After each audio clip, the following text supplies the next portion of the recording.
జిల్లా రైతు బంధు సమితి అధ్యక్షులు వీళ్ళందరితో కలిపి సంయుక్త సమావేశం జరిగింది. అందులో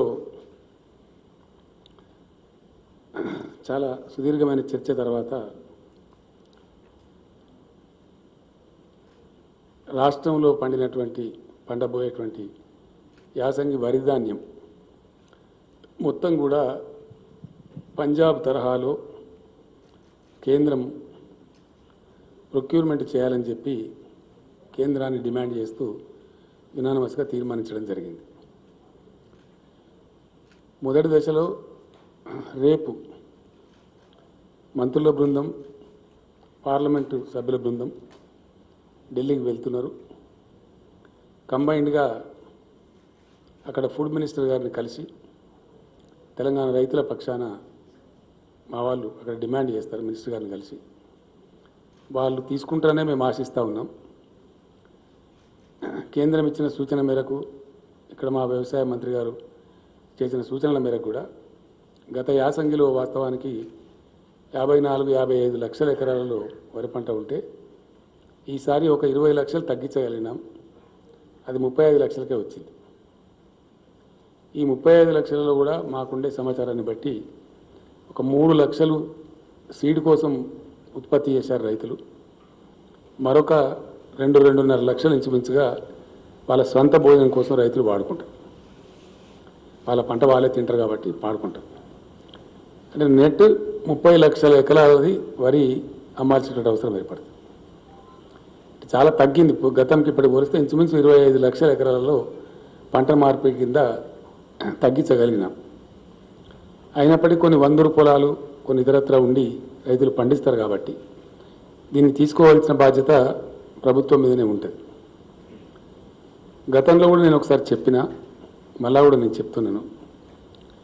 ప్రపంచవ్యాప్తంగా ఆహార రంగంలో ఫుడ్ సెక్యూరిటీ విషయంలో అన్ని దేశాలు కూడా స్వావలంబన ఉండాలని కోరుకుంటాయి.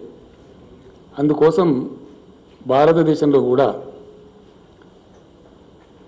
ఫుడ్ సెక్టార్ చాలా ఇంపార్టెంట్ సెక్టార్ కాబట్టి ప్రపంచంలోనే పెద్ద జనాభా ఉన్న దేశాలలో భారత్ 2వ స్థానంలో ఉంది. కాబట్టి ఏదైనా ప్రకృతి వైపరీత్యాలు సంభవించి అకాలం లేదా అతివృష్టి వచ్చి ఇబ్బందులు ఏర్పడితే దేశంలో ఆహార కొరత రాకూడదు. ఆ దృష్టితో తెచ్చిందే గతంలో ఫుడ్ సెక్యూరిటీ యాక్ట్. ఈ ఫుడ్ సెక్యూరిటీ యాక్ట్ ద్వారా ఆ బాధ్యతను భారత రాజ్యాంగం కేంద్ర ప్రభుత్వం మీద పెట్టింది. కేంద్రం ధాన్యం సేకరించాలి. ఆ పద్ధతిలో సేకరిస్తూ ఉన్నారు. Minimum 2-3 years buffer stocks maintain చేయాల్సిన బాధ్యత మీదే ఉంటుంది, ప్రభుత్వం మీద ఉంటుంది. ఇందులో కొన్ని సందర్భాలలో ఒకవేళ ఎక్కువ పంట కొద్ది మొత్తంలో వస్తే అది తీసుకొని ప్రాసెస్ చేసి అందులో ఏదైనా ఒక 5,000 కోట్లు, 10,000 కోట్లు, 20,000 కోట్లు నష్టం వస్తే కేంద్రం భరించాలి. ఎందుకంటే ఆ బాధ్యత కేంద్రం మీద ఉంది కాబట్టి ఆ ప్రాసెస్ చేసేటువంటి పద్ధతి కేంద్రం భరించాలి. ఆ బాధ్యత నుంచి కేంద్రం తప్పించుకోకూడదు. దానికోసం మేము కేంద్రాన్ని చాలా స్పష్టంగా డిమాండ్ చేస్తూ ఉన్నాం. అనేక విషయాలలో ఇప్పుడు ఉన్నటువంటి బీజేపీ ప్రభుత్వం Ek Bharat Shreshtha Bharat, 1 nation 1 ration, 1 nation 1 policy అంటారు వాళ్ళు. మరి అట్లనే 1 నేషన్ 1 ప్రొక్యూర్మెంట్ ఉండాలి.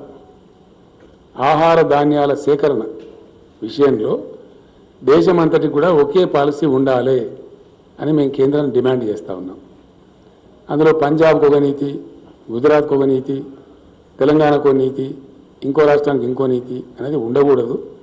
There has to be a uniform food grains procurement policy. That is what we are demanding from the state of Telangana. రెండవ విషయం ఏంటంటే ఇది రైతుల యొక్క జీవన మరణ సమస్య. రైతులు పంటలు పండిస్తారు, వాళ్ళకి అంతవరకు తెలుస్తుంది ఉండే అవకాశాలను బట్టి. కాబట్టి ఆ పంట తీసుకునే విషయంలో కాలికి పెడితే మెడకు పెడితే కాలికి, దానికి ఏదో మెరమెచ్చకాలు చెప్పి తప్పించుకోగలడం కరెక్ట్ కాదు. పాలసీ అనేది ఒక రకంగా ఉండాలి. పంజాబ్లో కూడా గతంలో చాలా ఉద్యమాలు జరిగినాయి.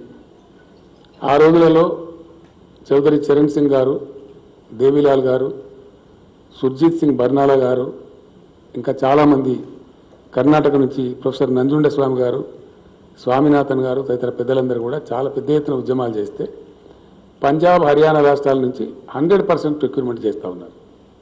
2 పంటలు చేస్తూ ఉన్నారు. ఎంత వడ్లు పండినా 100% తీసుకుంటున్నారు, ఎంత గోధుమలు పండినా 100% ప్రొక్యూర్మెంట్ చేస్తూ ఉన్నారు.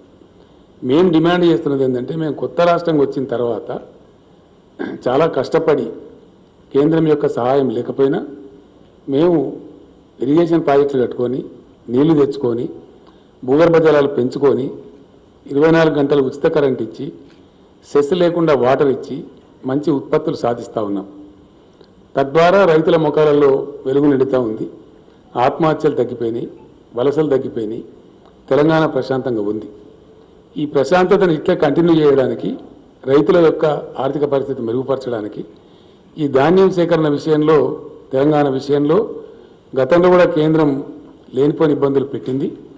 ఆ రకంగా కాకుండా దయచేసి ఎటువంటి ఇబ్బందులు లేకుండా మొత్తం ఇప్పుడు యాసంగి పంటలో వచ్చే వరి ధాన్యాన్ని కొనుగోలు చేయాలని చెప్పి కేంద్రాన్ని మేము డిమాండ్ చేస్తూ ఉన్నాం.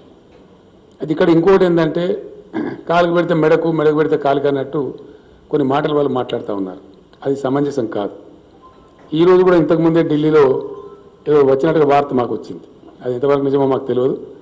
మేము స్ట్రేట్ అవే ఒకటే డిమాండ్, ఎంఎస్పి నిర్ణయించేది బియ్యానికి కాదు, ధాన్యానికి.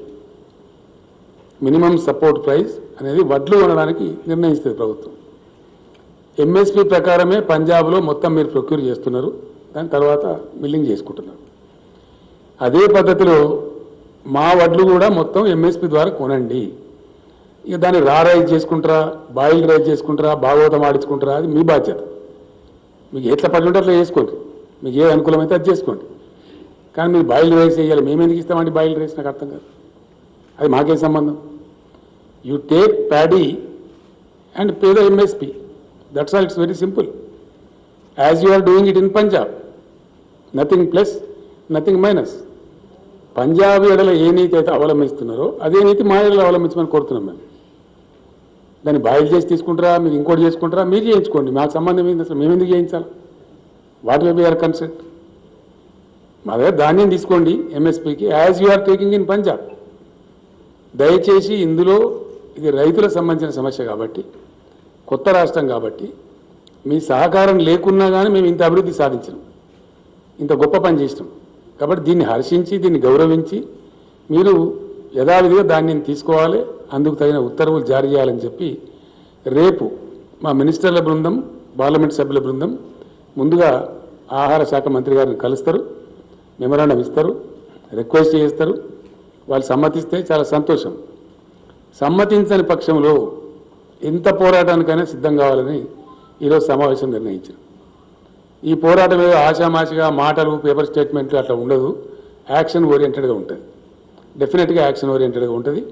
చాలా పెద్ద ఎత్తున ప్రజాస్వామ్యయుతంగా ఆందోళన చేయడం మాకు టీఆర్ఎస్ పార్టీకి, తెలంగాణ ప్రజలకు వెన్నతో పెట్టిన విద్య. డెఫినెట్గా తెలంగాణ ఉద్యమ స్థాయి ఎంత ఉధృతంగా ఉండేనో అంత ఉధృతంగా పోరాటం చేస్తాం. ఖచ్చితంగా కేంద్రం అల్టిమేట్గా తీసుకునే వరకు విశ్రమించే ప్రశ్న ఉత్పన్నం కానే కాదు. దానిలో భాగంగా రేపు గౌరవ పార్లమెంట్ సభ్యులు, మంత్రివర్యులు ఏదైతే విజ్ఞప్తి చేయబోతున్నారో అదే పద్ధతిలో తెలంగాణలోని యావత్తు గ్రామ పంచాయతీలు తీర్మానం చేసి పంపిస్తాం, మండల పరిషత్తులు తీర్మానం చేసి పంపిస్తాం, జిల్లా పరిషత్తులు తీర్మానం చేసి పంపిస్తాం, మున్సిపాలిటీలు, ఇతర సంస్థలు, మార్కెట్ కమిటీలలో కూడా తీర్మానాలు చేసి కూడా ప్రధానమంత్రి గారికి పంపిస్తాం. అప్పటికి వారు తీసుకుంటారని చెప్పి మేము అనుకుంటా ఉన్నాం. అట్లా కాని పక్షంలో మట్టుకు డెఫినెట్గా 100కు 100% మేము ఉద్యమిస్తాం, ఎంతకైనా సరే పోరాడతాం. గతంలో పంజాబ్ రైతులు నేర్పించినటువంటి కేంద్ర ప్రభుత్వాలు, అనేక ప్రభుత్వాలు, ఈ పార్టీ ఆ పార్టీ కాదు, చాలా పెద్ద పోరాటాల తర్వాత అక్కడ 100% ప్రొక్యూర్మెంట్ వచ్చింది. ఇక్కడ కూడా మాకు సమాంతరంగా పంజాబ్ మాదిరి 100% ప్రొక్యూర్మెంట్ ఆర్డర్ వచ్చే వరకు మేము పోరాటం చేస్తాం. దాన్ని మాత్రం వదిలిపెట్టే ప్రశ్న ఉత్పన్నం కాదు. అందులో కమ్ వాట్మే ఆ విధంగా మేము ముందుకు పోతాం. ఇది ధాన్యానికి సంబంధించినటువంటి విషయం. రెండవ విషయం ఏంటంటే, మేము హంబుల్గా ఈరోజు అప్పీల్ చేస్తూ ఉన్నాం. మా అప్పీల్ కన్సిడర్ చేస్తారని అనుకుంటా ఉన్నాం. కాదంటే ఇంకా కేంద్ర ప్రభుత్వం కర్మ, మేము చేయగలిగేది ఏం లేదు. రెండవ పాయింట్, రాజకీయంగా కూడా ఇక్కడ జరుగుతున్న పరిణామాలు బాధాకరంగా ఉన్నాయి. సమాజాన్ని డివైడ్ చేసేటువంటి ఒక విషపూరితమైనటువంటి ప్రయత్నాలు చాలా జరుగుతూ ఉన్నాయి, which is not desirable for this country. ఇప్పటికే దేశం ఒక నిర్ణయానికి వచ్చింది క్లియర్గా, చాలా క్లియర్గా. సాంకేతికంగా మేము గెలిచినామని అనుకోవచ్చు. గతంలో జరిగిన విలేకరుల సమావేశంలో కూడా నేను స్పష్టంగా చెప్పిన, ఉత్తరప్రదేశ్లో ఇప్పుడు జరిగే ఎన్నికలలో బీజేపీ బలం తగ్గుతుంది అని నేను చెప్పిన. గతంలో 312 ఉన్నటువంటి రాష్ట్రంలో ఇప్పుడు 255 కొంత పరిమితమైంది. చాలా వరకు తగ్గినాయి సీట్లు, అక్కడ 57 సీట్లు తగ్గినాయి. ఇది దేనికి సంకేతమో బీజేపీ ఆలోచించుకోవాలి.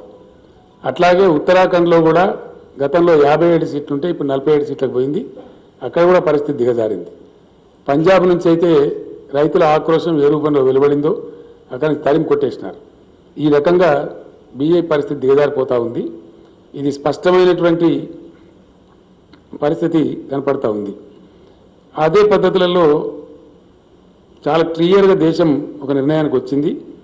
ఎందుకంటే 8 సంవత్సరాలు గడిచిపోయింది భారతీయ జనతా పార్టీ ప్రభుత్వం వచ్చి.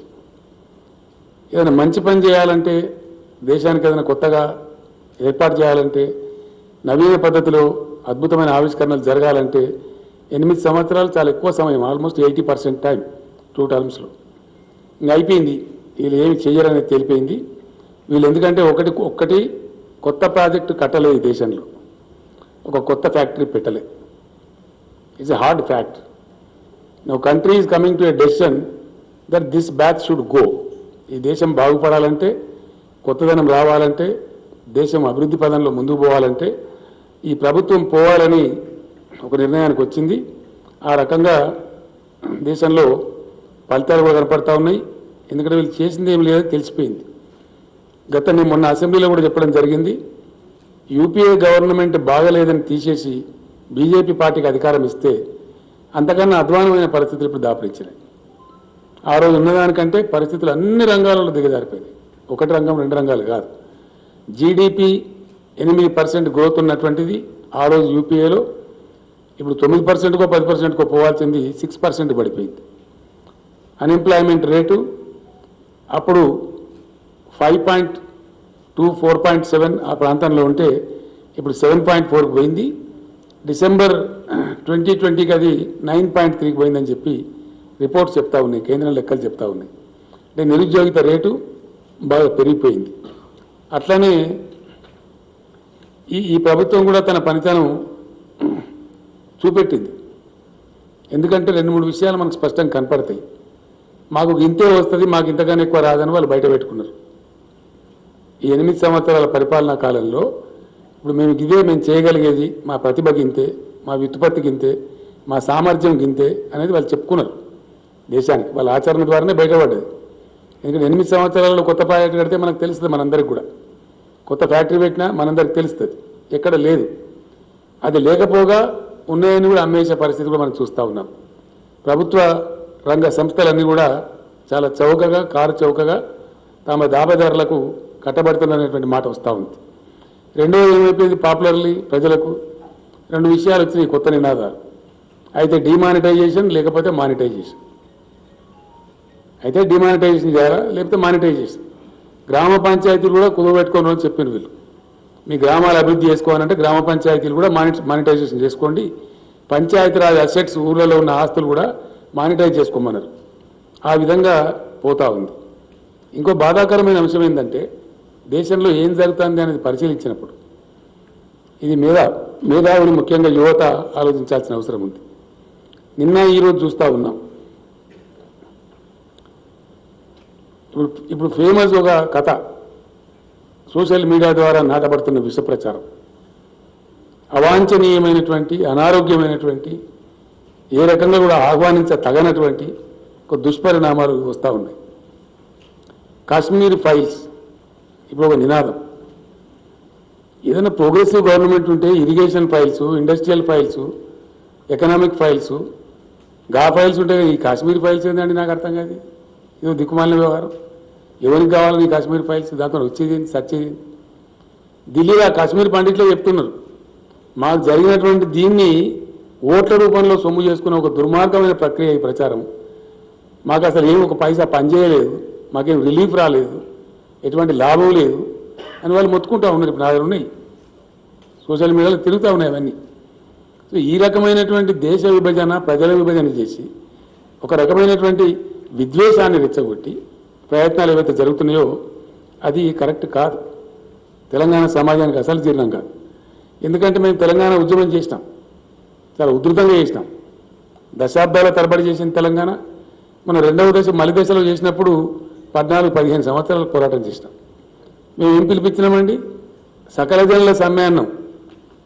కానీ హిందువుల సమ్మె, సిక్కుల సమ్మె, ముస్లింల సమ్మె, క్రైస్తవుల సమ్మె పెట్టినామండి.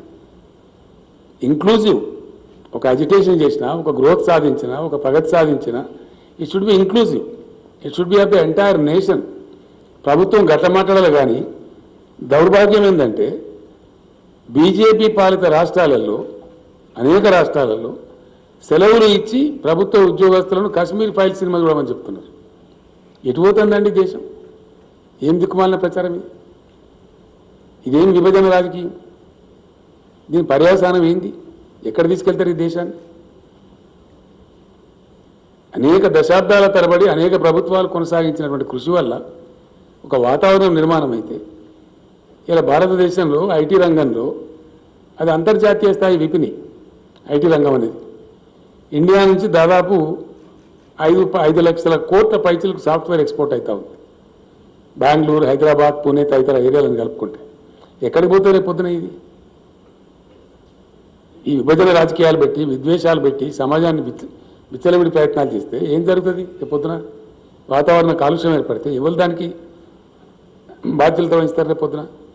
కాబట్టి డెఫినెట్లీ 100%. ఇంకోటి, ప్రభుత్వ అసమర్థత అనేక రూపాలలో బహుముఖీనంగా బయటపడ్డది. కరోనా వస్తే దాన్ని ట్యాకిల్ చేయడంలో చాలా ఘోరంగా విఫలమైంది కేంద్ర ప్రభుత్వం, చాలా ఘోరంగా.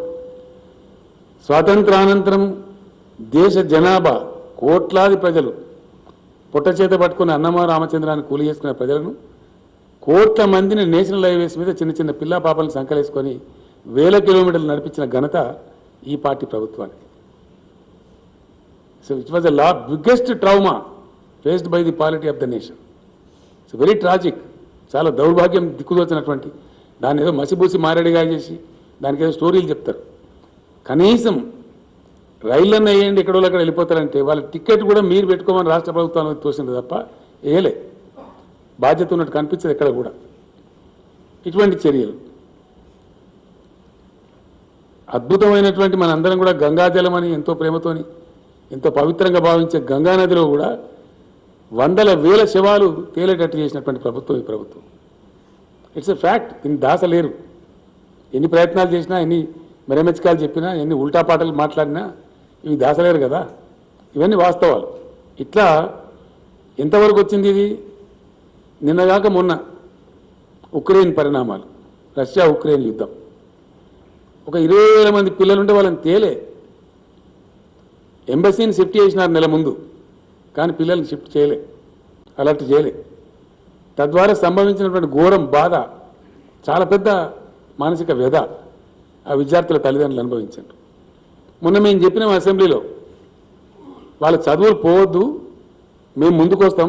మా తర్వాత బెంగాల్ గవర్నమెంట్ కూడా ప్రకటించింది. కానీ కేంద్రం నుంచి ఉలుకు లేదు, పలుకు లేదు. ఇది రెస్పాన్స్ కేంద్ర ప్రభుత్వం.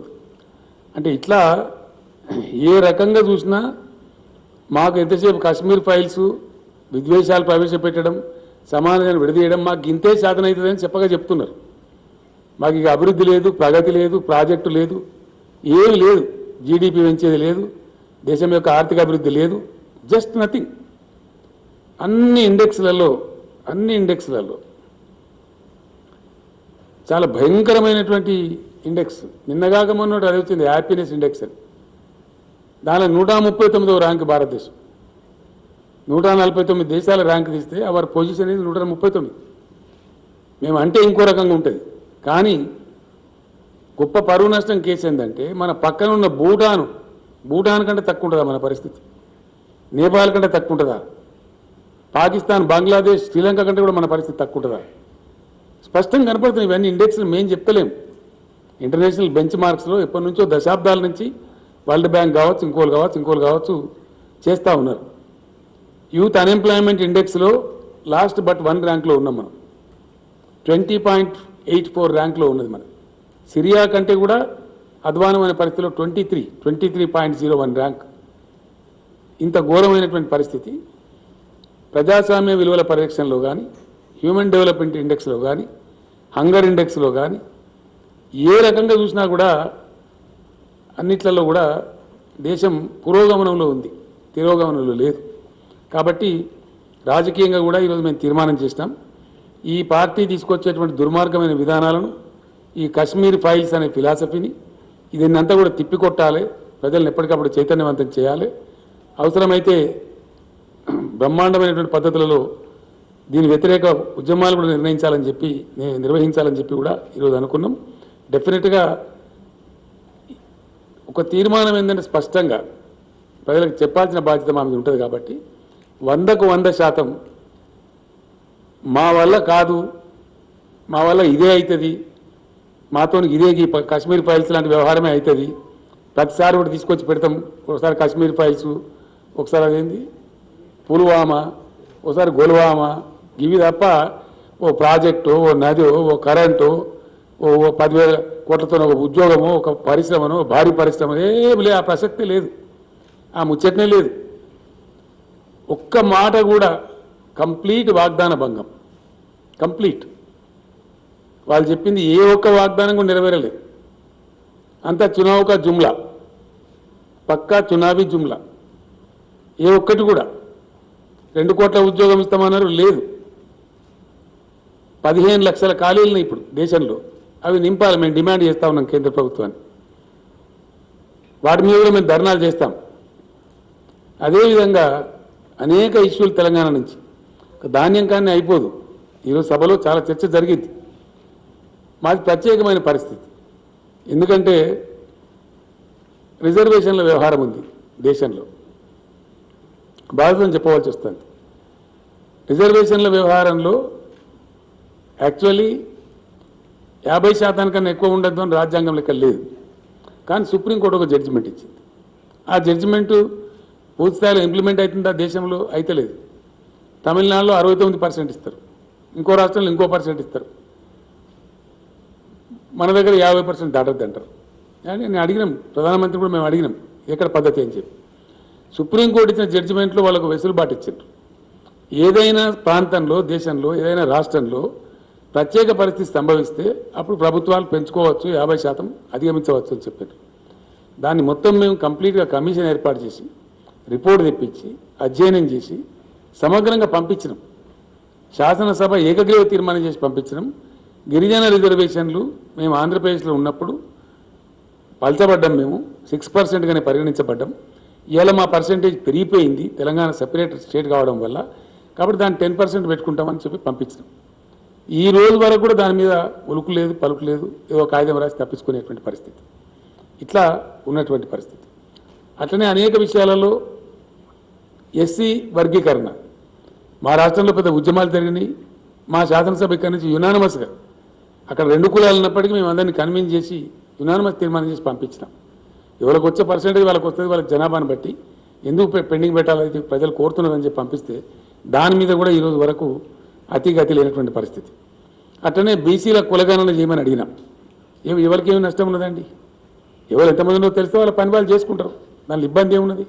దాన్ని కూడా పట్టించుకునే పాపాన కేంద్ర ప్రభుత్వం కనపడతలేదు.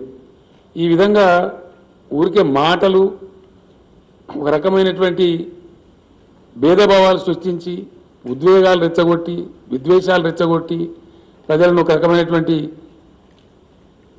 ఉద్వేగాలకు లోను చేసి ఆ ఉద్వేగాలను రాజకీయంగా సొమ్ము చేసుకునే ఒక దుర్మార్గమైన క్రీడ ఈ దేశంలో జరుగుతూ ఉంది. ఇది సమంజసం కాదు, సమర్థనీయం కాదు.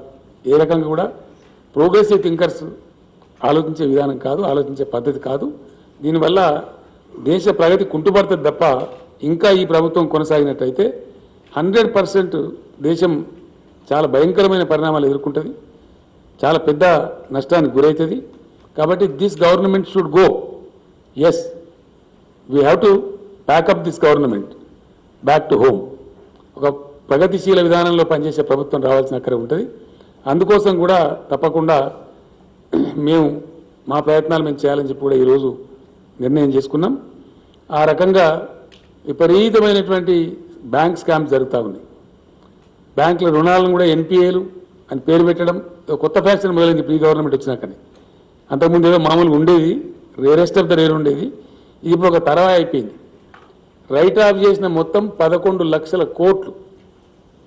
రైతులు ధాన్యం కొనమంటే 10-15 వేల కోట్ల విలువైనటువంటి ధాన్యం కొనమంటేనేమో దానికి కాలుకి పెడితే మెడకు పెడితే కాలికి అదేదో ఎక్సెస్ అయిపోతుంది అని మాట్లాడతారు. రైతుల ధాన్యం కొనమంటే చెమట పడిపి కష్టపడి పెట్టుబడి పెట్టి రిస్క్ తీసుకొని ఎన్నో ఆటుపోట్లు తట్టుకొని సీజనల్ కండిషన్స్ తట్టుకొని రైతులు పండిస్తే ఆ పంట కొనమంటే 10-15 వేల కోట్లు. మొన్న ఒక్కడే దుర్మార్గుడు 22 వేల కోట్లు వచ్చాయి. లక్షల కోట్లు ముస్తారు, 11 లక్షల కోట్లు రైట్ ఆఫ్ చేస్తారు. కానీ రైతుల ధాన్యం కొనరు. అందువల్ల కూడా ఈ ప్రభుత్వం అసమర్థ ప్రభుత్వం అని తేలుతా ఉంది. ఇన్ ఎనీ యాంగిల్ విసి ఏ రకంగా పర్సూ చేసినా ప్రభుత్వం యొక్క పర్ఫార్మెన్సు సంతృప్తికరంగా లేదు. ఇదే పద్ధతిలో ఒకవేళ దేశం ముందుకు పోతే మరింత దేశం నష్టాల పాలవుతుంది. కాబట్టి డెఫినెట్గా దిస్ గవర్నమెంట్ షుడ్ గో. ఆ దిశ ఆల్రెడీ పట్టింది. ఆ రకంగా పరిస్థితులు ఉన్నాయి. కాబట్టి దానిలో ప్రజలకు కూడా పిలిపియడం రాజకీయ పార్టీగా మా బాధ్యత. ఆ విధంగా ఈ డివైజివ్ పాలిటిక్స్కు చరమగీతం పాడాల్సిన అవసరం ఉంది. మేము మళ్ళా ఒకసారి సిన్సియర్గా డిమాండ్ చేస్తూ ఉన్నాం ప్రధానమంత్రి గారికి. చేతులు ఎత్తి నమస్కరించి తెలంగాణ ప్రజల పక్షాన వినయపూర్వకంగా నేను విజ్ఞప్తి చేస్తూ ఉన్నా. దయచేసి మీరు తెలంగాణ కదిలించకండి, తెలంగాణ ప్రజలతో పెట్టుకోకండి. మేము ఉద్యమ వీరులం, ఉద్యమం చేస్తాం. మేము తప్పకుండా మిమ్మల్ని వదిలిపెడతామని అనుకోకండి. మీరు ఏదో మాయామచ్చింద్ర చేస్తామనే భ్రమలో ఉండకండి, మీరే భంగపడతారు. కాబట్టి స్ట్రేట్ అవే పంజాబ్కు అవలంబించిన నీతే మాకు అవలంబించండి. మేము కోరేది గొంతెమ్మ కోరిక కాదు. మా రైతుల పక్షాన మేము ఒకటే అడుగుతున్నాం, పండిన ధాన్యం తీసుకొని మీరు నిర్ణయించిన ఎంఎస్పీ డబ్బులు ఇవ్వండి. దాన్ని రైస్ చేసుకుంటారో, బాయిల్డ్ రైస్ చేసుకుంటారో, భాగవతం చేసుకుంటారో, ఇంకేం చేసుకుంటారో మీరు చేసుకోండి, మీ చాయిస్. మేమేది మిల్లింగ్ చేసి నాకు అర్థంగా మీరే మిల్లింగ్ చేసుకోండి. As state government, Punjab government లాగా మేము కూడా సహకరిస్తాం. మీకు మాకు ఏ పని పెడితే ఆ పని చేస్తాం. ఆ ప్రాసెస్ మీకు పూర్తి స్థాయిలో సహకరిస్తాం. కానీ దానికి ఏదో మేము అదైతే కొంటా అన్నాం, ఇదైతే కొన అన్నాం. పంజాబ్లో ఏది కొన్నావు మాది అదే కొనమంటున్నాం. మేమేమంటున్నాం, పంజాబ్లో ధాన్యం తీసుకున్నావు, డబ్బులు ఇచ్చినావు, మాది కూడా ధాన్యం తీసుకో, డబ్బులు ఇచ్చి. మీరు సెకండ్ మీకు ఎంఎస్పీ నిర్ణయించింది బియ్యానికి కాదు కదా, ధాన్యానికి కదా. ఎంఎస్పీకే తీసుకొని మాకు డబ్బులు ఇచ్చేయండి అంతే. మీ తర్వాత ఏం చేసుకుంటారో ప్రాసెస్ మీదే అది. అయినా వన్స్ అగైన్ ఐఎమ్ రీట్రేటింగ్, దయచేసి నేను చాలా క్లారిటీతో చెప్తాను ఈ మాట. దేశ ఆహార భద్రత విషయంలో ఫుడ్ సెక్యూరిటీ యాక్ట్ కింద రాజ్యాంగబద్ధమైనటువంటి విధిని కేంద్ర ప్రభుత్వం మీద పెట్టింది మన రాజ్యాంగం. అది రాజ్యాంగ విహితమైనటువంటి మీ యొక్క ధర్మ కర్తవ్యం, మీ యొక్క విధి. ఆ విధి నుంచి మీరు ఎస్కేప్ కావద్దు. ఆ ప్రాసెస్లో ఒక సమయంలో ఎక్కువ రావచ్చు కొద్ది దాన్ని, ఇంకో సమయంలో అకాలం వస్తే ఏం చేస్తారండి? ఇప్పుడు కరోనా లాంటి జబ్బు వస్తాయని వాళ్ళు అనుకున్నామా? గ్లోబ్ అంతా కూడా ఏ జబ్బు రాలే. First time in the world corona లాంటి మహమ్మారి మొత్తం ప్రపంచాన్ని అతలాకుతలం. రేపు పొద్దున కరువో కాటకమో వస్తే భారతదేశానికి ఒక వారం రోజులు అన్నం పెట్టే దేశం ఇంకో దేశానికి ఉందా శక్తి? ఒక వారం రోజులు అన్నం పెట్టే కెపాసిటీ ఉందా? పేరుకున్న దేశాలు, వాళ్ళు లక్షల జనాభా, 10 కోట్ల లోపున దేశాలే దాదాపు 170-180 దేశాలని వితిన్ 10 crores. 1 crore ఉన్న దేశాలు చాలా ఉన్నాయి, లక్షల్లో ఉన్న దేశాలు చాలా ఉన్నాయి. ఏ దేశానికి కూడా ఇండియాకు ఒక వారం అన్నం పెట్టే పరిస్థితి లేదు. కాబట్టి బఫర్ స్టాక్స్ మెయింటైన్ చేయడం అనేది మీ కర్తవ్యము, మీ బాధ్యత. అది చాలా పవిత్రమైన బాధ్యత. రేపు పొద్దున పెద్ద క్రైసిస్లోకి దేశం పోతుంది. ఎక్కువ వస్తుంది కాబట్టి మేమేం చేయాలనే మాటలు కేంద్రం మాట్లాడకూడదు. మీ దగ్గర ఎఫ్సిఐ ఉంది, మీ దగ్గర గోడౌన్స్ ఉన్నాయి, మీకు మెకానిజం ఉంది, నిర్ణయాలు తీసుకునే అధికారం ఉంది. కాబట్టి మీరు ఎట్టి పరిస్థితులలో రైతులు పండించే ధాన్యం తీసుకోవాలి. కొద్దిగా ఎక్సెస్ అయినప్పుడు దాన్ని ప్రాసెస్ చేయాలి. అందులో చిన్న నష్టం వస్తే భరించాలి. అది మీ బాధ్యత. మీరు పాకిస్తాన్ రైతుల కోసమో అమెరికా రైతుల కోసమో కాదుగా మేము అడిగేది. భారత రైతుల కోసమే అడుగుతున్నాం, భారతదేశంలో ఉన్న రైతాంగం కోసమే అడుగుతున్నాం. దాని మీద పాలసీ చేంజ్ చేయాలా? Yes, okay. మీరు పెట్టండి, అన్ని రాష్ట్రాల ముఖ్యమంత్రులను పిలవండి, అగ్రికల్చర్ మినిస్టర్లను పిలవండి, క్లారియాను కాలేయండి, దేశాన్ని పంటల కాలనీల కింద విభజించండి, గైడెన్స్ చేయండి, దాన్ని మేము కూడా ఫాలో చేస్తాం అందరితో పాటు. కానీ అది ఏం లేకుండా ఆఫీసాడుగా మేము ఒక దగ్గర తీసుకుంటాం ఇంకో దగ్గర తీసుకుంటాం అంటే మీ ఇష్టం వచ్చినట్టు చేయడానికి లేదు. ఇది ప్రజాస్వామ్యం, ప్రజలకు హక్కులు ఉంటాయి, అడిగే హక్కులు ఉంటాయి, పోరాడే హక్కులు ఉంటాయి. పంజాబ్కు ఏ విధంగా హర్యానాకు ఏ విధంగా 100% ప్రొక్యూర్మెంట్ ఉందో ఆ విధంగా మాది కూడా తీసుకోండి. ఇంకో మాట కూడా మేము విజ్ఞప్తి చేస్తూ ఉన్నాం, let there be a national procurement policy. జాతీయ స్థాయిలో ప్రొక్యూర్మెంట్ పాలసీ ఉండాలి, అది అందరికి సమానంగా ఉండాలి, ఒకటిగా ఉండాలి, అప్పుడే ధర్మం జరిగేటువంటి అవకాశం ఉంటుంది. కాబట్టి ఆ ప్రకారం చేయాలని చెప్పి కేంద్రాన్ని మేము కోరుతున్నాం. అట్లా చేయని పక్షంలో మట్టుకు చాలా పెద్ద ఎత్తున అనేక పోరాట రూపాలలో బ్రహ్మాండమైన పద్ధతిలో ఉద్యమం చేస్తాం. అవసరమైతే మొత్తం క్యాబినెట్ అంతా వెళ్ళి ఢిల్లీలో తీవ్రమైన నిరసన కార్యక్రమాలు కూడా చేపడతాం. ఇక్కడ కూడా ఉద్యమాలు నిర్మిస్తాం. మనం వెళ్ళినప్పుడు ఆ కిసాన్ నేతలు కొంతమంది నాకు కలిసినారు, తప్పకుండా మేము కూడా వస్తాం సార్, పార్టిసిపేట్ అవుతామని చెప్పినారు. జాతీయ స్థాయికి ఉద్యమాన్ని తీసుకొని పోతాం. కేంద్రాన్ని ఈరోజు ఇంకో డిమాండ్ కూడా నేను చేస్తూ ఉన్నా. దేశంలో ఇప్పటి వరకు అందరికి రాజ్యాంగ రక్షణలు ఉన్నాయి, కానీ దేశానికి అన్నం పెట్టే రైతులకు ఇలా కాన్స్టిట్యూషనల్ సేఫ్టీ లేదు. ఎస్, డెఫినెట్గా ఈ దేశంలో అది రావాల్సిన అవసరం ఉంది. Let there be constitutional safety for the farmers. किसान के लिए संवैधानिक रक्षा की जरूरत है. किसानों का हकों को संविधान में शामिल किया जाए. हमारे पार्टी की तरफ से हम डिमांड कर रहे हैं, किसानों को बचाने के लिए, किसानों का गौरव बढ़ाने के लिए, किसानों को आत्मनिर्भर बनाने के लिए किसानों को संविधान रक्षा चाहिए. ये हमारा डिमांड है केंद्र सरकार के साथ. ये कोई उल्टा सुल्टा डिमांड नहीं है. इसीलिए हम कह रहे हैं कि किसानों को संवैधानिक रक्षा दो. एमएसपी के लिए हो, प्रोक्योरमेंट के लिए हो, पैदावारी के लिए हो, किसी भी चीज के लिए हो, let there be a constitutional coverage, constitutional safety to the farmers. I appeal to the Honorable Prime Minister. I appeal to the Food Minister. If you are farmer loving government, now prove your integrity. Come forward. Take the farmers into the constitutional net. Constitutional protection ఇవ్వండి. ఆ రకంగా రాజ్యాంగ సవరణ చేయండి. మీకు చిత్తశుద్ధి ఉంటే ఇదే పార్లమెంట్లో పెట్టండి కాన్స్టిట్యూషనల్ అమెండ్మెంట్కు. మా పార్టీ సపోర్ట్ చేస్తాం, దేశమంతా కూడా సపోర్ట్ చేస్తారు, హర్షిస్తారు. ఆ రకంగా చేయాలని కూడా మేము కోరుతా ఉన్నాం. Thank you. అది ఏ పర్సెంట్ మాకు సంబంధం లేదు. నువ్వు ధాన్యం తీసుకో, ఈ నీకు ఎట్లా మంచిదే అట్లా చేసుకో, మాకెందుకు ఆ బాధ. మాకు నేను ఏమంటున్నా అంటే ఒకటే మా సింపుల్ ముచ్చట, పంజాబ్లో వడ్లు కొన్నావు, మావి కూడా వడ్లు కొని డబ్బులు ఇక అంతే. ఆ బియ్యం కథ దయ్యం కథ మాకెందుకండి, మాకెందుకండి. Why do I bother for that? As you have done in Punjab, do it in Telangana, that's all.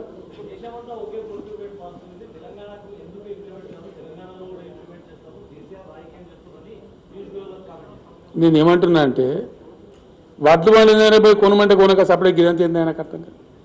Comment ఏంది, మూమెంట్ ఏంది. కేసీఆర్ కామెంట్ చేయకుండా చేయరాదు, వడ్లు కొంటే అయిపోయాయి.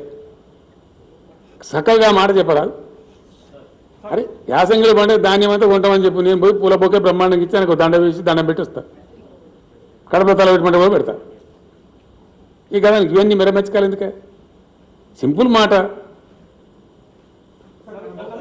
దేశంలో ప్రొక్యూర్మెంట్ ఉంది, సంతోషం. అట్లే మాది కొనమని మేము అంటున్నాం. ఏమంటున్నాం మేము? మాకేం సంబంధం అదంతా?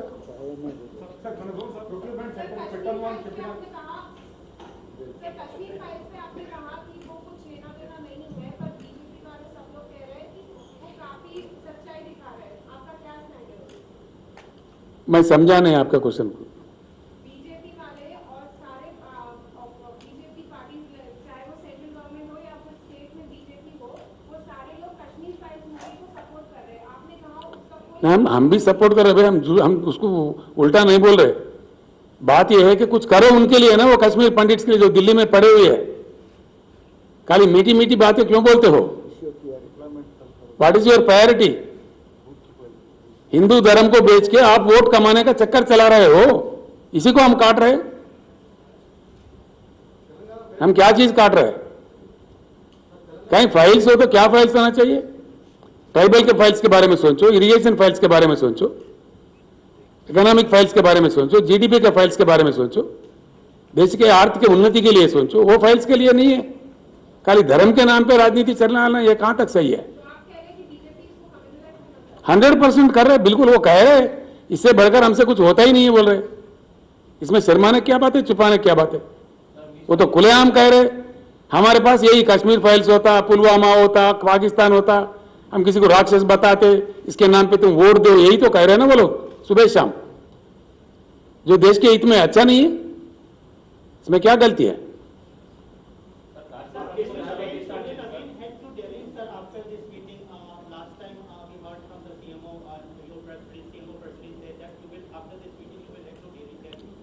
First of all, our minister's delegation, along with the agriculture minister and civil supplies minister, along with our honorable members, will go and meet Mr. Piyush Goyal. Ask him. We'll see his reaction. Thereby, if need be, I will myself go to Delhi. You will seek time from the Prime Minister office. We will see. I can't say it now. We will go according to the developments. One more question, sir. In recent press conference, including this, you always talked about team politics, inclusive politics, and developmental-based politics. But when we see in states, there are several delegations on your party MLAs and ministers, and we see that corruption is becoming mainstream here in the state. No, not at all. Who says? There are, You tell me the detail. If you cannot make a general comment like that. sir, detail being You cannot generalize, you know. If there any specific issue is there, please bring it to my notice. We'll take action. BJP పోవాలంటున్నారు. కేంద్రంలో అంటే జాతీయ party మరొక జాతీయ party రెండు రాష్ట్రాలకే పరిమితమైంది. మరి ప్రాంతీయ పార్టీలతో బీజేపీ పోయేటట్టు ఆ దిశగా మీ విలేకరులతో నాదో ప్రార్థన అండి. నేను మొన్న రాంచీలో కూడా చెప్పిన. రాంచీలో కూడా ఒక విలేకరు నన్ను అడిగిండు. నేను అక్కడికి వెళ్ళి మాట్లాడిన తర్వాత విలేకరుల సమావేశం ఇట్లా జరుగుతుంటే అడిగిండ్రు. నేను ఏం చెప్తున్నా అంటే 100కు 100%. If you are interested, you please read yesterday's Deccan Chronicle. ఆయన పేరేందన్నా, పవన్ వర్మ అని ఒక ఆయన ఒక ఆర్టికల్ రాసిండు. It is definitely sure that there is a void in national politics. There is a vacuum, easily understandable word is vacuum, at the national level. There is no doubt about it. దాని సందేహం ఏం లేదు, దాని సిగ్గుపడేది ఏం లేదు. ఆ void ఏ విధంగా భర్తీ కావాలా అనేది ఒక ప్రయత్నం. బీజేపీ వ్యతిరేక ఫ్రంటా ఇది అని నన్ను రాంచీలో విలేకరు అడిగి నేను కోపం చేసిన ఆయన మీద. ఇది బీజేపీ వ్యతిరేక ఫ్రంటా, ఇలే వ్యతిరేక ఫ్రంటా, మలే వ్యతిరేక ఫ్రంటా కాదు. సారీ, భారత ప్రజల అనుకూల ఫ్రంట్, భారత ప్రజల మేలు కోరేటువంటి రాజకీయ ప్రక్రియ, రాజకీయ వ్యవస్థ రావాలని మేము కోరుతున్నాం. అది ఏ రూపంలో వస్తుంది అనేది మీరు వేచి చూడాలి. కొద్దిగా మీరు కొద్దిగా అర్జెంటుగా ఆయనతో రాసి ఆయనతో భంగపడకుండా డెఫినెట్లీ వస్తుంది. I'm telling, as KCR I'm telling, with all the tallest experience I have, with the 50 years of my political experience, I am telling, some very good alternative to all this will come. You will see it. Yes. అరే ఆగా గంట ఆగమెందుకు అవుతుంది? నేను చెప్పేది చెప్తున్నా, నువ్వు అరిచి పెడుతున్నావు ఎందుకు? అంత తొందర ఎందుకు పడుతుంది?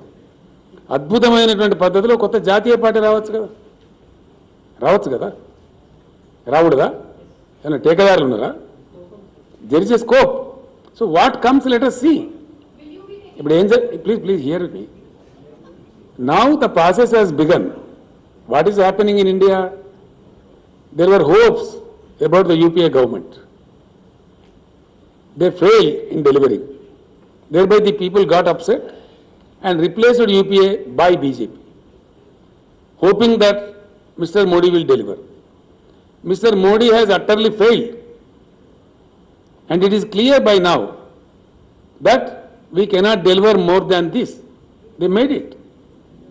It is very clear before the nation. People may not tell, but I am telling. I am dare enough to say. Because it is a fact. Fact always remains a fact. Fact can never be undermined. మేము ఇంతకన్నా ఇంకా మీకు delivery చేయలేము అని ఇప్పుడున్న ప్రభుత్వం తేటతెల్లంగా చెప్పింది మనకు. లాస్ట్ మీటింగ్లో నేను చెప్పిన, కొందరు గ్రహించవచ్చు, కొందరు గ్రహించకపోవచ్చు. 8 బడ్జెట్లు ప్రవేశపెట్టబడ్డాయి. ఏం జరగలేదు ఈ దేశంలో. ఏం జరిగిందంటే జరిగితే మనకు తెలియదా? మనం ప్రజలలో లేమా? మనం ఓ కరెంట్ రంగమా, నీటిపారుదల రంగమా? ఏ రంగంలో జరిగిందండి? ఆర్థిక అభివృద్ధి జరిగిందా? ఏ రంగం అభివృద్ధి జరిగిందండి? అన్ని కిందికి పోతున్నాయి, నివేదికలు చెప్తున్నాయి. ప్రజాస్వామ్య విలువలు ముఖ్యమైపోతున్నాయి, శాంతి భద్రతలు తగ్గిపోతున్నాయి, ఆకలి చావులు పెరుగుతున్నాయి, నిరుద్యోగం పెరుగుతుంది, 15 లక్షల ఖాళీలున్నాయి గవర్నమెంట్లో, అది భర్తీ చేస్తలేదు. ఇవన్నీ ఫ్యాక్ట్స్ కదా. మేము డెలివరీ చేయగలిగేది గింతే అని ప్రభుత్వం చెప్పింది. కాబట్టి మార్పు రావాల్సిన అవసరం ఉంది. దీనిలో ఏమి అరమరికలు ఇవ్వండి. It's very clear and it's democracy. అది మాట్లాడుతూనే తప్ప అన్నట్టు అట్లా మాట్లాడకూడదు అన్నట్టు మాట్లాడితే ఎట్లా? తప్పకుండా ఈ దేశంలో పరివర్తన రావాల్సిన అవసరం ఉంది, భారీ పరివర్తన రావాల్సిన అవసరం ఉంది, స్ట్రక్చరల్ చేంజెస్ రావాల్సిన అవసరం ఉంది. ఎస్, డెఫినెట్గా చాలా స్ట్రక్చరల్ చేంజెస్ రావాలా. 75 సంవత్సరాలలో కూడా చాలా అనామలీస్ ఉన్నాయి, చాలా అనామలీస్ పెండింగ్లో ఉన్నాయి, చాలా విషయాలు ఉన్నాయి. అవన్నీ చర్చకు పెడితే వస్తాయి అవన్నీ. కాబట్టి ఇప్పుడు దేశం అర్థం చేసుకున్నది. UPA has miserably failed, it was replaced by BJP and BJP has more miserably failed. UPA కన్నా అధ్వానంగా ఫెయిల్ అయిపోయింది. ఫెయిల్ కావడమే కాకుండా వీళ్ళు విద్వేష రాజకీయాలు తెస్తున్నారు. యూపీఐలో అది లేకుండా అట్లీస్ట్ వీళ్ళు ఒక ద్వేషం విద్వేషం రోజు పొద్దున్న లేస్తే అది ఎన్నిక వస్తుందంటే ఒక కథ, ఒక ఉద్వేగ పరిస్థితి క్రియేట్ చేయాలి, దాన్ని ఎన్కాష్మెంట్ చేసుకోవాలి. ఏం ఉపన్యాసాలు వింటున్నామండి ఈ దేశంలో? ఎన్నికల్లో మాట్లాడే ఉపన్యాసాలేనా? ఒక చెన్నారెడ్డి గారు మసీదు పక్కన నిలబడి పంచండి అని చెప్పి చేసి మాట్లాడండి అని చెప్పి 6 ఏళ్ళు బార్ చేసింది, ఆయన డిబార్ చేశారు, ఆయన సభ్యత్వం తీసేశారు మన రాష్ట్రంలో. ఈరోజు నిన్నగాక మన జరిగిన ఉత్తరప్రదేశ్లో ఏందండి, ఏమేం జరిగింది? మాకు ఓటు అయిపోతే నేను ఫలానా మతం అని పేరు పెడతాం. ఈ భాష ఉపన్యాసాలు చెప్తున్నారు. ఇది వాంఛనీయమై దేశంలో? ఈ పద్ధతేనా? ఫ్రీ విల్ ఉందా కంట్రీలో? ఉంటుందా?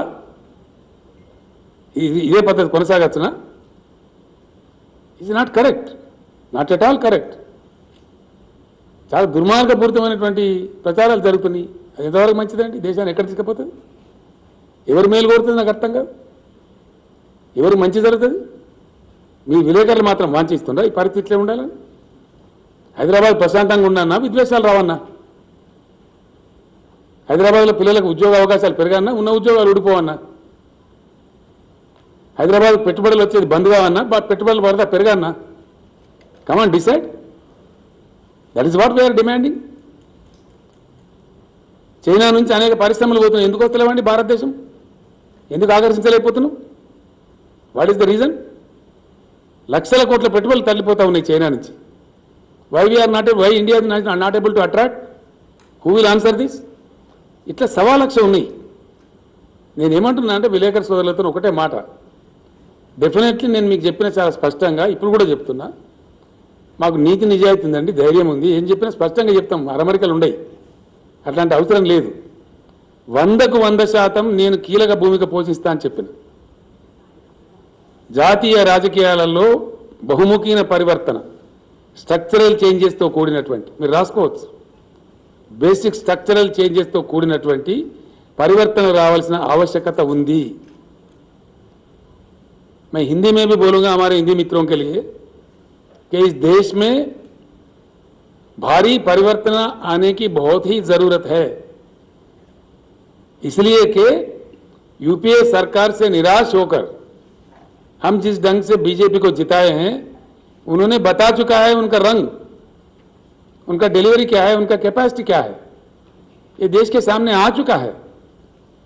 और दूसरा एक बुरा चीज आ रहा है, कश्मीर फाइल जैसे कोई भावुक बना के लोगों को धर्म को बेच के वोट कमाने का एक राजनीति साफ दिखने को मिल रहा है. हर चुनाव के दरमियान कुछ ना कुछ आ जाता है, कुछ एक तमाशा करते हैं, कुछ एक ड्रामा करते हैं. ये बात ठीक नहीं है.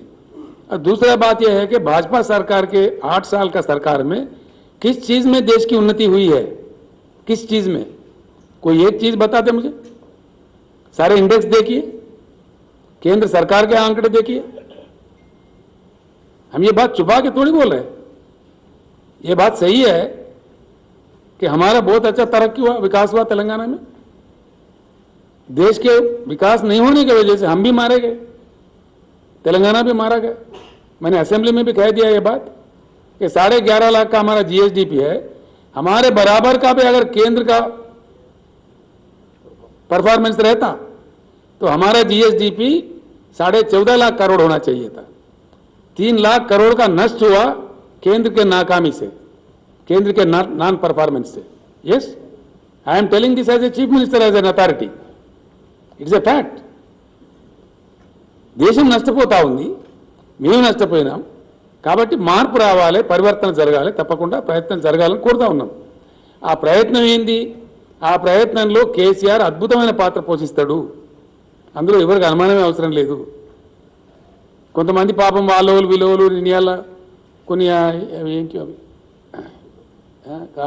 సోషల్ మీడియా యూట్యూబ్ ఛానల్ ఈ మధ్య వాళ్ళోళ్ళు వీళ్ళోళ్ళు మీ మీద ఇన్కమ్ ట్యాక్స్ దాడులు చేస్తారు, ఈడీ దాడులు చేస్తారు, ఈడీ కాకపోతే బోడీ దాడులు చేస్తారు. ఎవరిదంటే నాకు అర్థం కాదు. ఎవరు భయపడతారా? ఈ బ్లాక్ మెయిల్ రాజకీయాలు భయపడతారా? కేసీఆర్ ఇట్లా ఈ ఈడీలకు బోడీలకు ఇన్కమ్ ట్యాక్స్లకు భయపడేదైతే మేము 15 ఏళ్ళు ఉద్యమం చేద్దామా? తెలంగాణ ఉద్యమం మేమే భయపడేది. ఈ ఈడీ దాడులని, సిబిఐ దాడులని, తోక దాడులని బెదిరిస్తే కేసీఆర్ భయపడతాడా? Is it the way? Is this a propaganda? These things do not work everywhere. Sorry, దొంగలు లంగలు భయంకరంగా కరప్షన్ చేసిన వాళ్ళు, స్కామ్స్టర్స్ వాళ్ళు భయపడతారు. మేమేం భయపడతామని నాకు అర్థం కాదు. No way, we care a pin. Issue కాదు కదా అది. పార్టీ అధ్యక్షుడు అంటున్నారు sir, ED raids, CBI raids, IT raids భయపడే హంగామా చేస్తున్నారు. నేను ఏమంటున్నా అంటే హంగామా చేస్తారా? సానుభూతి పొందే ప్రయత్నం హంగామా చేస్తారా? హంగామా చేస్తారా ఎవరన్నా? నిజంగా ఈడీ రేట్స్కి భయపడేటోళ్ళు భయపడతారు. ఈ పిట్ట బెదిరింపులకు, ఈ ఈడీ బీడీ బెదిరింపులకు, నీ బోడీ బెదిరింపులకు ఎవరు భయపడాడు? The most welcome come. Sir, procurement centres మనం పెట్టము అని ముందే చెప్తాం సార్, అయినా రైతులు ఇంత పెద్ద ఎత్తున పంట పండించారు. అందుకే కొనమంటున్నావు రాహుల్. మేమే రైతులను పంట తగ్గించే కోసం చెప్తాం కదా. పంట తగ్గించినాం కదా 20 లక్షల ఎకరాలు. ఏవో డిస్కరేజ్డ్ 20 lakh acres తగ్గింది. ఈ మాత్రం వచ్చింది కాబట్టి కొనమంటున్నాం. ఏమన్నా దాంట్లో పెద్ద బ్రహ్మ పదార్థం.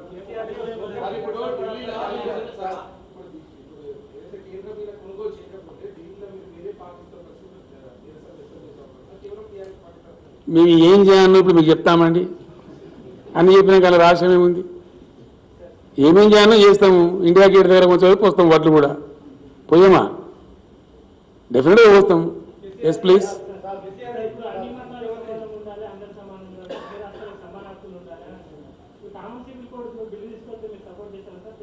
అది వచ్చినప్పుడు కదా ఆలోచిద్దాం. ఇప్పుడు ఎందుకు లేనిది నువ్వు ఒకటి కాల్పనిక విషయాలు ఎందుకండి? వచ్చినప్పుడు మాట్లాడదాం. ఏమండి ఇవే విషయాలు. రైతులకు రాజ్యాంగపరమైన రక్షణలు రావాలి. దానికోసం అద్భుతమైన రైతు ఉద్యమాలు నిర్మించాలని నేను వాళ్ళకి సలహా ఇచ్చిన. వాళ్ళు నాకు ధన్యవాదాలు చెప్పారు. దానికోసం రచన కూడా జరుగుతూ ఉంది. మోడీ ప్రభుత్వాన్ని నిద్రపోనీయము. రైతులకు రాజ్యాంగ రక్షణ వచ్చేటువంటి ప్రభుత్వం రావాలి దేశంలో.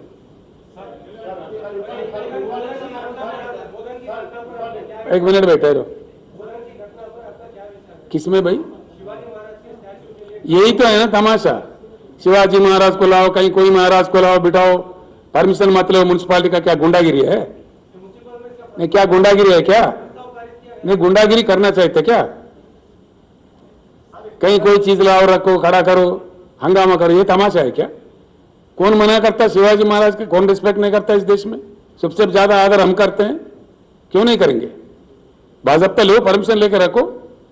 6 फीट का नहीं तो 60 फीट का रखो. कौन मना कर रहा है? शिवाजी महाराज के नाम पे राजनीति मत करो.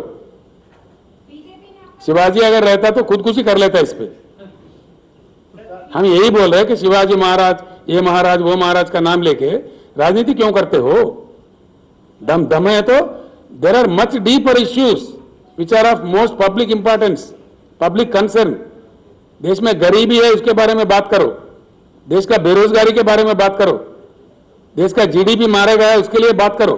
उसके लिए क्यों बात नहीं करते? वहां आवाज नहीं आता. ఒక్కలే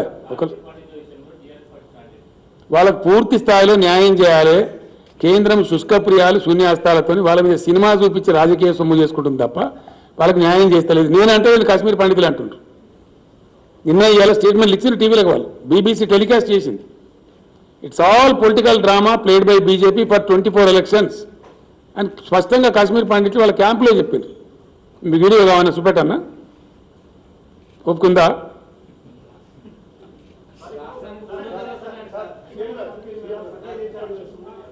We are hearing that you met Prashant Kishore, the political strategist, and would you like to share some detail related to that meeting, whether TRS party? ऐसा है, हम कोई काम करते हैं ना खुल के करते हैं, चोरी छुपे नहीं करते, ठीक है? प्रशांत किशोर से मेरा पूरा चर्चा हो रहा है, पूरे देश में परिवर्तन लाने के लिए प्रशांत किशोर मेरे साथ मिलकर काम कर रहे हैं. इसमें किसको क्या अड़चन है? क्या अड़चन है भाई? क्यों रो रहे? प्रशांत किशोर को बाम जैसा देख रहे? क्या बात है? इतना डर क्यों लग रहा है प्रशांत किशोर से? ये प्रशांत किशोर मातो कल से पని చేస్తున్నాడు, తప్పేందండి? చేయకూడదా? ప్రశాంత్ కిషోర్ దగ్గర ఓ ఆర్ట్ ఉంది, ఆయన డీప్గా సర్వే చేసి చెప్తాడు, పీపుల్స్ పల్స్ పట్టుకుంటాడు. ఐపాక్ అనే సంస్థ పెట్టింది బాధ్యతగా. ఆయన ఏమైనా రహస్యమా?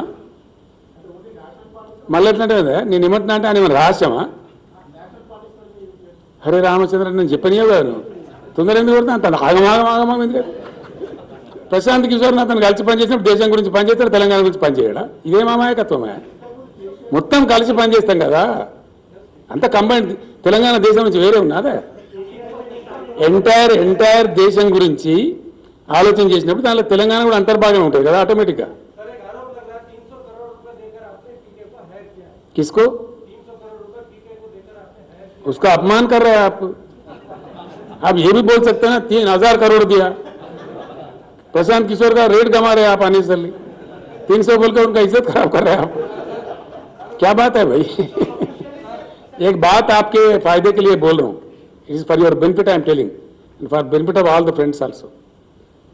प्रशांत Kishor is my best friend for the last 7-8 years. One must know it. Done? और याद रखिए, प्रशांत किशोर अपने जिंदगी में कहीं पैसे लेके काम नहीं करता. Please take it from me, he never works, he is not a paid worker. Yes, you people don't know who is Prashant Kishor, what is his commitment for the nation. आप लोगों को जानकारी नहीं है. I am very sorry for that. इसलिए मुझे कहना पड़ रहा, मुझे पेन हो रहा है कि अच्छा आदमी को बदनाम किया जा रहा है. कहीं कौन साबित कर सकता है कि आदमी को आओ बोलो प्रशांत किशोर पैसे लेके किसी के लिए काम किया? किसी के पास है कोई रिपोर्ट है? कोई बता सकता है? నేను ఏమంటున్నా అంటే ఆయన ఎప్పుడు కూడా వెళ్తారు డబ్బులు తీసుకోలే. మీకు for your information, Prashant Kishor బీజేపీకి పనిచేసిండు, జగన్మోహన్ రెడ్డికి పనిచేసిండు. ప్రశాంత్ కిషోర్ మొన్న మమతా బెనర్జీకి పనిచేసిండు. ఎవరు రిక్వెస్ట్ చేస్తే వాళ్ళకి పనిచేసిండు. 12 రాష్ట్రాలలో పనిచేసిండు. ఆయన నేషనల్ పాలిటిక్స్లో కూడా పనిచేసిండు. స్టాలిన్కి తమిళనాడులో పనిచేసిండు, చాలా మందికి పనిచేసిండు, బీహార్లో చాలా చోట్ల చేసిండు ఆయన. ఈరోజు నేను అడిగితే దేశ రాజకీయాల మీద ఆయనకు అవగాహన ఉంది కాబట్టి, 12 రాష్ట్రాల్లో పనిచేసిన అనుభవం ఉంది కాబట్టి, తప్పకుండా జాతీయ రాజకీయాలు ప్రభావితం చేయించడానికి కేసీఆర్ ప్రబల నిర్ణయం తీసుకున్నాడు కాబట్టి, ప్రశాంత్ కిషోర్ నేనే పిలిచినా, నేనే ఇన్వైట్ చేసినా బ్రహ్మాండంగా పనిచేస్తున్నాం. ఎందుకు బాంబులు పడేట వదిలిపడుతున్నారండి? అదే పెద్ద రహస్యంలాగా, కొత్త విషయంలాగా ఏమున్నది దాని నాకు అర్థంగా. 100% ఈజ్ ఎ కమిటెడ్ పర్సన్. ఈయన చాలా రోజులు ఫారిన్ దేశాల్లో ఉద్యోగాలు చేసిండు. ఆయన యుఎన్ఓలో పనిచేసిండు. ఈ worked for so many countries. ఇండియాకు వచ్చిన తర్వాత అతని ప్రయత్నం అతను చేస్తున్నాడు.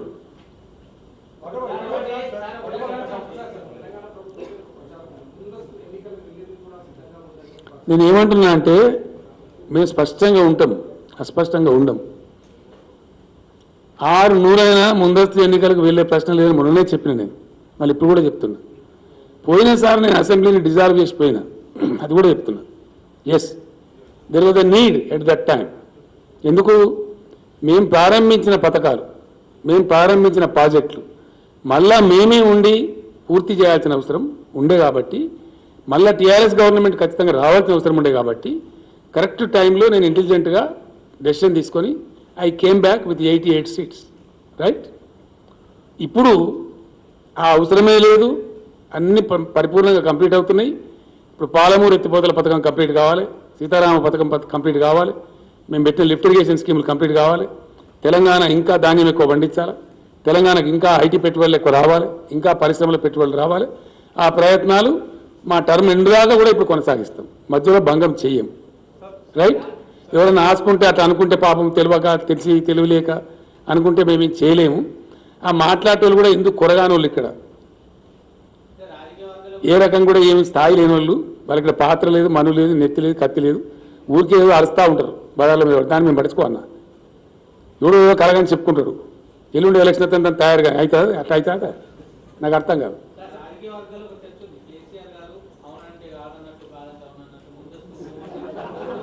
నేనేమంటున్నా అంటే ఎవరో తేడా కాలేట్లా అనుకుంటారు పాపం.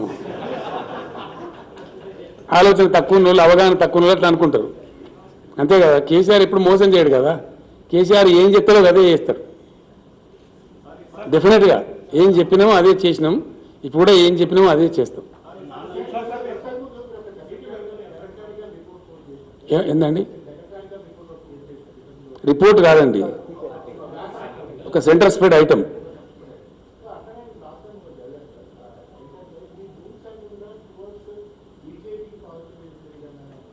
ఏంది ఇవాళ చెప్పింది ఆయన కథ? ఇవాళ రాసింది చెప్పి ఇక్కడ రాసింది. ఇక డోంట్ నో అంటే నేనేం చెప్పాలి కదా. నీకే డోంట్ నో నన్ను అడితే ఎట్లా?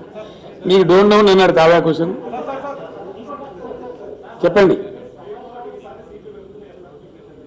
నేను మళ్ళీ చెప్తున్నా మీకు, మొట్టమొదటిసారి మేము 63తో గెలిచినాం, మొన్న 88తో గెలిచినాం.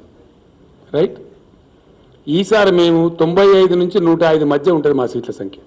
You write it please, for God's sake. 95 to 105 మధ్య గెలుస్తాం మేము. మీకు ఒక 25 days తర్వాత ఒక రిపోర్ట్ కూడా ఇస్తాను నేను, మీరే ఆశ్చర్యపడతారు.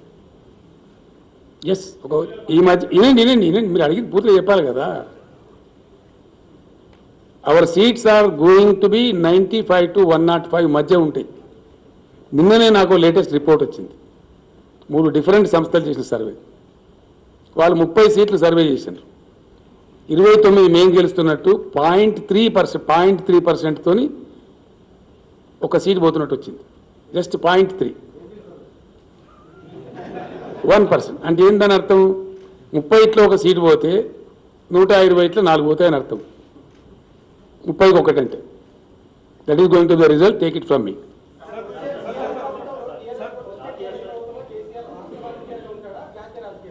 అది ఎట్లా సమయం నిర్ణయిస్తుంది కదా. కేసీఆర్ ఎక్కడ అవసరం పడితే అక్కడ పోతాడు కదా. టీఆర్ఎస్ ప్రభుత్వం ఉంటుంది గ్యారంటీ.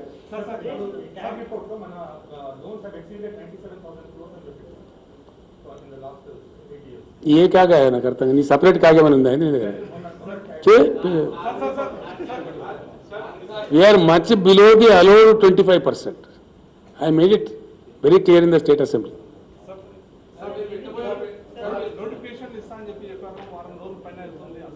టైం పడుతుందా బాబు? కట్టిస్తారా? ఎటువంటి తట్టించి ఆయన కోర్టు కేసు పెడతారా? 80,000 ఉద్యోగాలు నింపుతామన్నాం, నింపి తీరుతాం గ్యారంటీగా. Don't be hasty.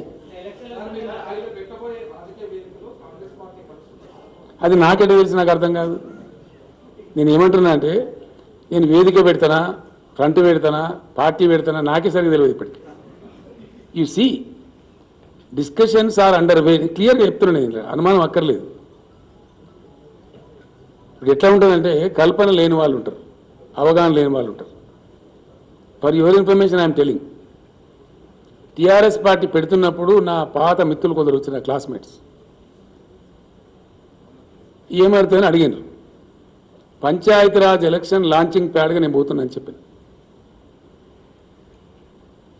అంటే ఎప్పుడు పెడతావు పార్టీ అని అడిగాను.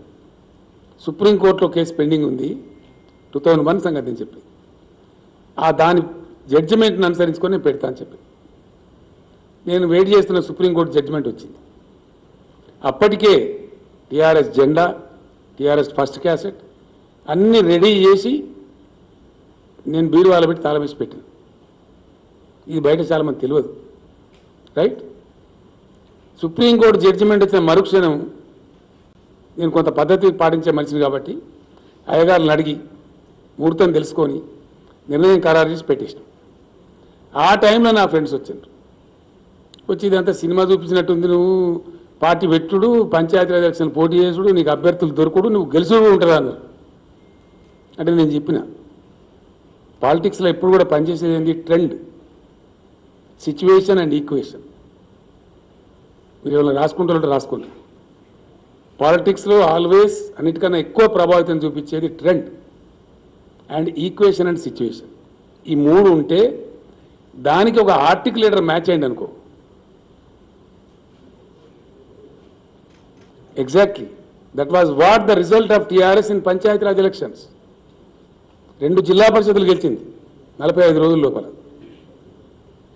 100 మండలాలు గెలిచినాం, 3000 సర్పంచులు గెలిచినాం, 1142 ఎంపీటీసీలు గెలిచినాం. మీరు సాక్షి దానికి. డన్.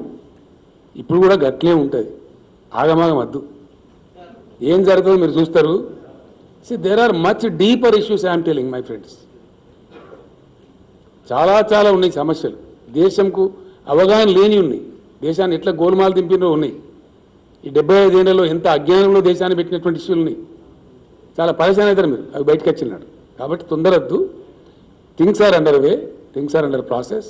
ఆ ప్రాసెస్ జరుగుతుంది తప్పకుండా. తప్పకుండా 2024లో సంపూర్ణ క్రాంతి వైపు భారతదేశం రాస్తా చేసుకుంటుంది.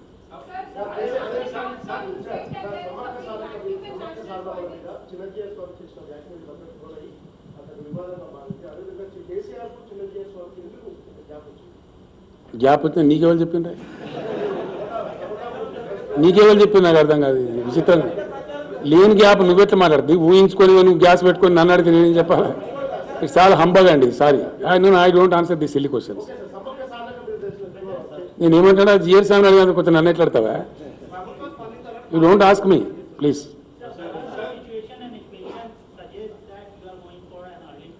What is that?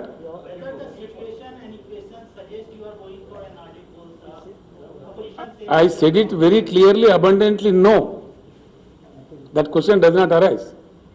Sir, you said that there is a huge vacuum over national politics. So will you be going forward with the front, or will you be leading, because you have been meeting a lot of leaders across the country? See, I have very clearly said it, very clearly, that there is a void, there is a vacuum in the national politics of India, right?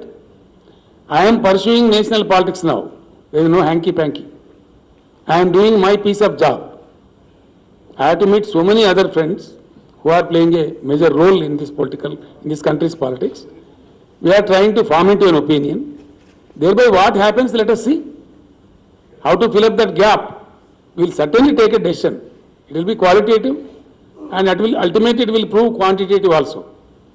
And I assure you, from 2024, India will pursue a new path of Kranti. New path of Kranti. You will see it. Right? Once KCR said it will happen. ఎవరితోనండి? ఏం అర్థం కాలేదు. ఎవరితోనండి? నేను ఏమంటున్నా అంటే ఇప్పుడు అన్ని budget సెషన్లు జరుగుతున్నాయి. మనం మాట్లాడినాము, ఆల్ బడ్జెట్ సెషన్ సార్, కొన్ని ఏమో కంప్లీట్ అయినాయి, కొన్ని ఆఫ్ ద వే ఉన్నాయి, కొన్ని జరుగుతున్నాయి. షార్ట్ పీరియడ్లో తప్పకుండా అందరం కలుస్తాము, మాట్లాడతాము. సీఎంలో ఉండాల్సిన అవసరం లేదు. కొంత సీఎం లేని నాయకులు కూడా పెద్ద నాయకులు ఉన్నారు, వాళ్ళందరూ కూడా వస్తారు, మాట్లాడతారు తప్పకుండా. కొన్ని ఐడియాస్ ఉన్నాయి, ఒక్కొక్కరు ఒక ఐడియా ఉంది. ఒక ఆయనకు ఒకటి పద్ధతి, ఇంకో ఆయనకి ఇంకో పద్ధతి, ఇంకో ఆయనకి ఇంకో పద్ధతి, అన్ని కలగలిపి what is really going to be the best for 2024. డెఫినెట్గా కదిలించాల్సింది భారత ప్రజానీకాన్ని. ప్రజానీకాన్ని నలుగురు నాయకులను, ముగ్గురు ముఖ్యమంత్రులను కాదు. I think you are getting my point. కదిలించాల్సింది మాసెస్, కదలాల్సింది కూడా మాసెసే. అందుకోసం ఏ ప్రక్రియ అవసరమో ఆ ప్రక్రియ అవలంబిస్తాం. డన్. రిటైర్డ్. మీకు చాలా విషయాలు నేను చెప్పాల్సినవి, ఇప్పుడు ఒప్పుకుందా? మేము అట్లా అల్లా తప్పగా ఏం చేసినా కూడా దేశంలో అడ్వకేట్ల సంఖ్య 20 లక్షలు ఉన్నది. వాళ్ళందరినీ కదిలిస్తాను. ఇంత పెద్ద సబ్జెక్ట్ చెప్పాను. దేశంలో 1018 యూనివర్సిటీలు ఉన్నాయి. ఆల్రెడీ వర్క్ స్టార్ట్ అయింది, వాళ్ళని కదిలిస్తాను. డన్. దేశంలో 45,000 నుంచి 65,000 వరకు గ్రాడ్యుయేషన్ కాలేజీలు, డిగ్రీ కాలేజీలు. ప్రొఫెషనల్ అన్నీ కలిపి డన్. అటు సైడ్ పోయింది, అది కూడా జరుగుతుంది పని, వర్క్ స్టార్ట్ అయింది. అండ్ ఏం అరమరికలు ఇవ్వండి. I said I'm doing my piece of work. నేను ఒకసారి అన్నా అంటే ఊరుకుంటున్నా, తప్పకుండా పని చేస్తా కదా. రోజుకో 3-4 గంటలు దాని మీద సీరియస్ పని జరుగుతుంది. ప్రశాంత్ కిషోర్ నాతో కలిసి పని చేస్తా నేను చెప్పినా కదా, ఆయన పని ఆయన చేస్తూనే ఉన్నాడు, మాట్లాడుతూనే ఉన్నాం. చాలా రాష్ట్రాల నుంచి నాకు ఫోన్లు వచ్చినాయి, చాలా మాట్లాడుతున్నాం. ఎవరికి ఉండే అవగాహన వాళ్ళు చెప్తున్నారు, అవన్నీ షేర్ చేస్తున్నాం, మాట్లాడుతున్నాం. అన్నీ కలిపి మాట్లాడి ఒక వేది మీదకి తెచ్చి ఆ వేదిక ఏంటనేది మీ ముందుకు వస్తుంది బ్రహ్మాండంగా. దానికి ఎంత స్పాన్ అవసరం, ఎంత టైం అవసరం, ఏ టైంకి రావాలి, ఎట్లా రావాలి, పరిపూర్ణమైన పద్ధతిలో చాలా పరిపూర్ణంగా వస్తుంది. పరిపూర్ణమైన విజయాన్ని కూడా సాధిస్తుంది. దానిలో ఏం డౌట్ అవసరం లేదు.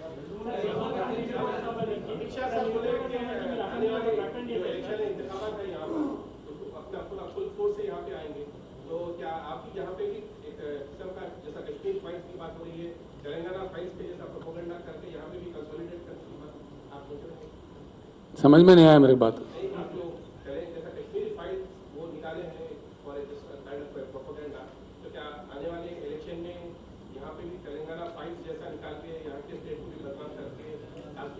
आपको समझ में नहीं आया बात, इसलिए मैं साफ कह रहा हूं ना. बात हो हिंदुस्तान में तो हमारे पानी के फाइल्स पे हो, हमारे उद्योग के फाइल्स पे हो, हमारे डेवलपमेंट के फाइल्स पे हो, हमारे बेरोजगारी के फाइल्स पे हो. वो फाइल्स हम भी हिंदुस्तान के सामने रखेंगे. ठीक है.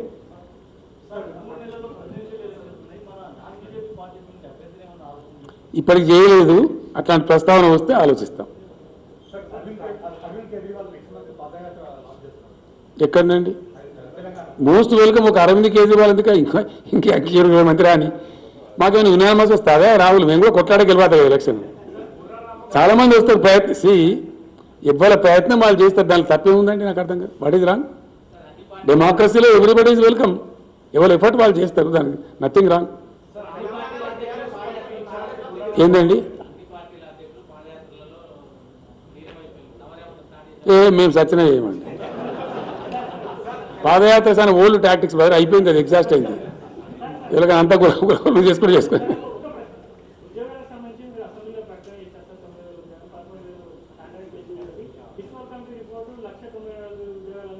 అది తప్పని చెప్పినాం కదండి, క్లియర్గా చెప్పినాం కదా. తప్పు అని చెప్పినాం, అది క్లియర్గా చెప్పినాం. మేము మళ్ళీ వచ్చినట్టు దానికి అర్థమే లేదు. మీకు అర్థం కాలే ఒక పాయింట్, అది కూడా చెప్తాను. నేను చెప్పాల్సిన అవసరం ఉందని చెప్తాను. మంచి క్వశ్చన్ అడిగి మీరు థ్యాంక్స్ ఫర్ యువర్ క్వశ్చన్.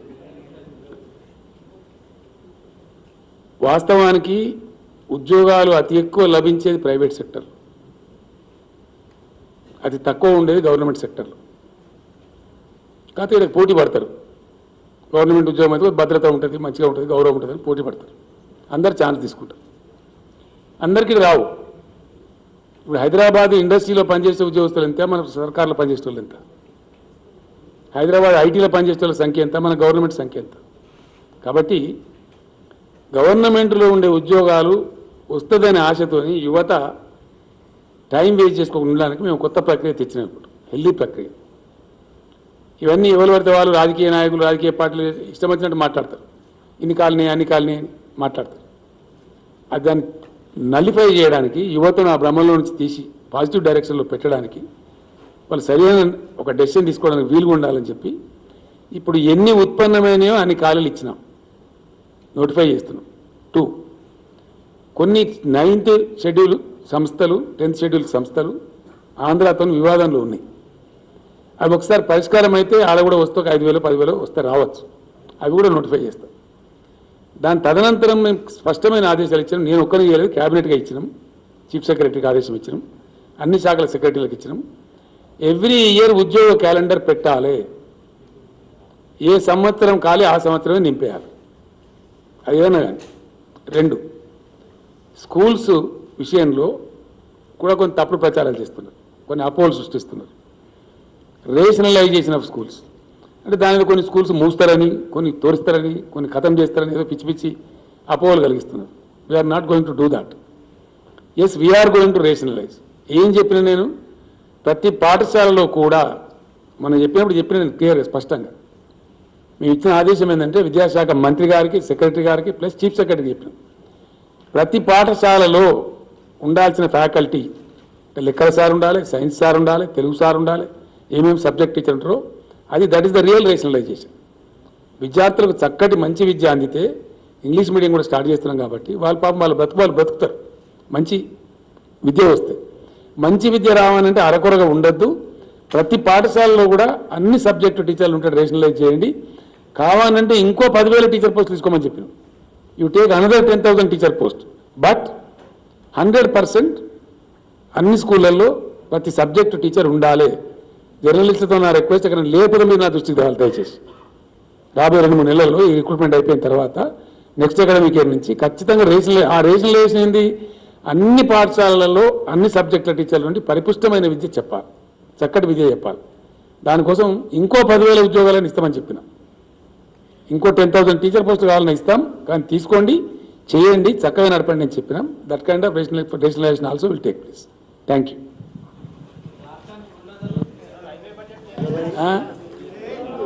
ఏమొస్తున్నాయి, ఏం చేస్తాయట, ఏమన్నా పని దొరికితే వేసుకొని బతారు పాపం. ఏమన్నా టైం టు టైం రోజువారీ పొలిటికల్ అప్డేట్స్ కోసం తెలుగు రాజకీయాలు ఛానల్ని సబ్స్క్రైబ్ చేసుకోండి. గంటను ట్యాప్ చేసుకుంటే ఎక్కడ ఉన్నా న్యూస్ మీ చెంతకు వస్తుంది.